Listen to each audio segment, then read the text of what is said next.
Welcome to all. আশা করি সবাই ভালো রয়েছেন। তো আজকে একটি গুরুত্বপূর্ণ আপডেট দেওয়ার জন্য এই ভিডিওটি বানানো। এটিও এসআইআর রিলেটেড। আজকে office of the chief electoral officer West Bengal অর্থাৎ পশ্চিমবঙ্গের চিফ ইলেকটোরাল অফিসার একটি বিশেষ বিজ্ঞপ্তি জারি করেছে। এটি জানা আমাদের জন্য ভীষণ জরুরি। আমরা জানি বিগত সময়ে প্রচুর লোকের গ্যাসের টাকার নাম করে বা অন্যান্য যে কোনো টাকার নাম করে ওটিপি চেয়ে কিন্তু ব্যাংক অ্যাকাউন্ট খালি করে দিয়েছে। তো সেই বিষয়টাকে আন্দাজ করে ইলেকশন কমিশনের তরফ থেকে একটি বিজ্ঞপ্তি জারি করা হয়েছে। সেটি এরকম সরাসরি স্পষ্ট করে বলে দিয়েছে যে ওয়েস্ট বেঙ্গল যে chief electoral officer West Bengal do not ever ask any OTP in any mobile number for any work related to special intensive revision, that is SIR.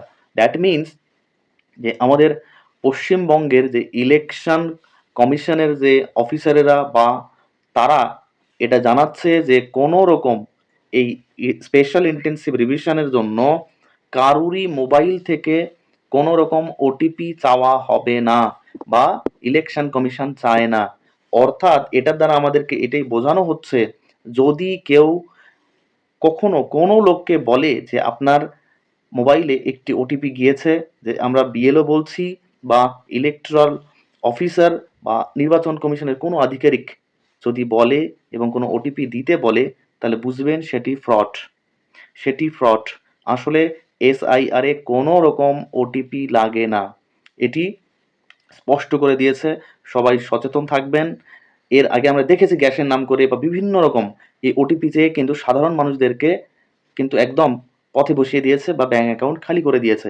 তো এই সময়টাকে একটা অসৎ সুযোগ হিসেবে কাজে লাগাতে পারে হ্যাকারেরা। সবাই সচেতন থাকবেন, এরকম কোনো ওটিপি চাওয়া হবে না। ঠিক আছে? সাধারণ মানুষ বিভ্রান্ত, সেই জন্য তারা কিন্তু সুযোগটাকে কাজে লাগাতে পারে। এটি ইলেকশন কমিশন বুঝে গিয়েছে। তো এই জন্য আপনারা সবাই যারা জেনেছেন খুবই ভালো, যারা এখনো জানে না তাদেরকে জানানোর জন্য ভিডিওটি শেয়ার করবেন। ধন্যবাদ।